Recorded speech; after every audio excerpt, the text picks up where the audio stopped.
Okay, we're going to switch gears here. I'm going to grab the, oh, here we go. Thank you. Get the cord out of here. Okay, give that to Alex. All right, so those are our opening remarks. We've got a full agenda, like I mentioned. For when you came in the door, we've got a table set up here and a couple of pieces of material I'd like to mention to you. So you have a sign-in sheet, a little tri-fold flyer that's got information about the study and the works that's being done. And the most important piece that we want tonight is the white full sheet of paper. That's our comment sheet. That comment sheet is the tool that you can use whether you make a oral speech with us tonight, whether you leave comments at one of the displays in the back, or you want to email it in later on. This comment sheet is really your voice to let us understand and know what your comments, concerns, and questions might be. So please, please, if you have something that you want to tell us, use this form as a transit so that you can get your information. Can we move that form? Excuse me, it says you can mail it, but there's no address anywhere in any of the literature. Sure, okay, I'll see if I can track that down. We've got an email on the very bottom of it, if you want to use an email as a format, and then I'll see if we've got an actual physical mailing address that we can give. But, no, I haven't got to that yet. Give me a second. We do have a court stenographer with us tonight, so anything that is done during the comment period will be entered into the record officially. Yes, okay? So you can give it to us orally here tonight. You can, in that 2-minute time frame, if you've got more than that, you can supplement anything that you have. We'll take it gladly, either myself or at the table we've got a comment box. Just want to make sure that people understand, though, that the comments are really our path forward.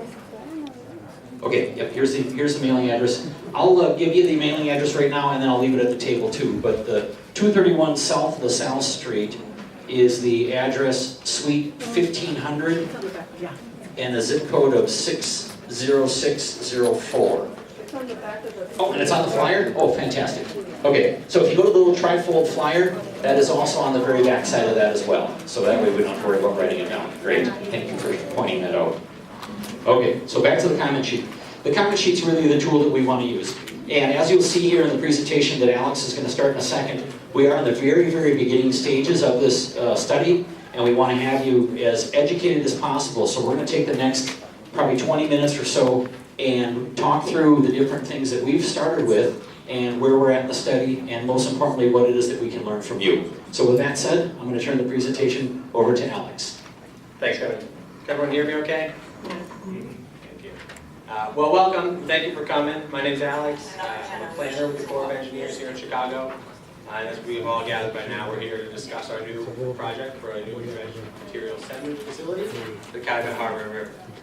I'd like to just start by saying that Southeast Chicago has a long, proud history as one of the nation's industrial engines, earlier in the labor movement, and more recently a champion of environmental stewardship.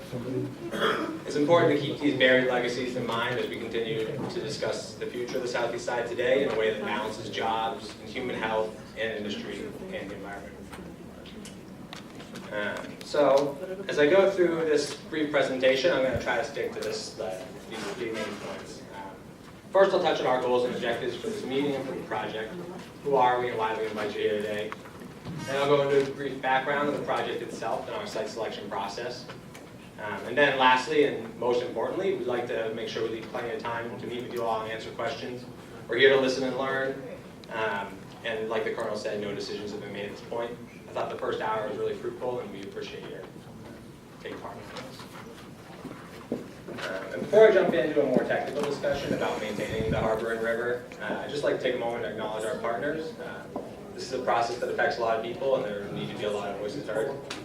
The Corps of Engineers is dedicated to providing quality, responsive service to the nation through water resource projects that protect our environmental and economic resources. The City of Chicago, and specifically CDOT, are serving as our local sponsor in this important effort. It's their mission to keep the city's surface transportation networks and public ways safe for users, environmentally sustainable, and in a state of good repair. And then in addition to our formal sponsor, we've been working with a diverse stakeholder group that includes Alderwoman Garza's office, representing the 10th Ward, the Illinois International Port District in Clayton, Southeast Environmental Task Force, MWRD, Chicago Park District, Friends of the Parks, and now all of you.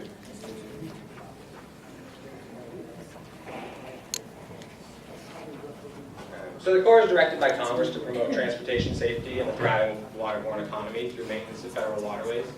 This project accomplishes that by creating a reliable long-term strategy for responsibly handling dredged material.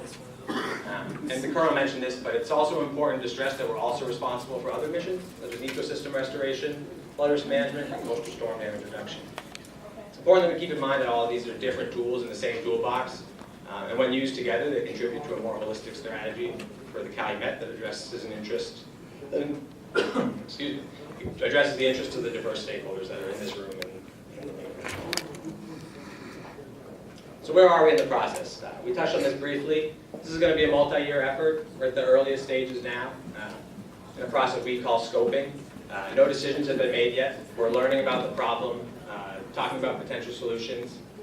And as part of the scoping phase, we've sent out letters to a various group of stakeholders. We've hosted 2 stakeholder roundtable meetings with the folks I mentioned earlier. And we're hosting this workshop and the one we had this past Saturday to get input from a wider segment of the population.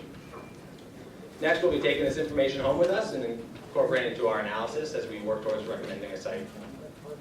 There will also be a formal public comment period as part of the NEPA process, likely this fall.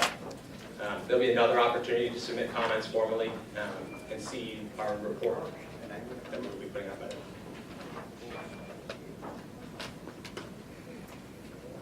So the Calumet Harbor River is extremely important to the Chicagoland area.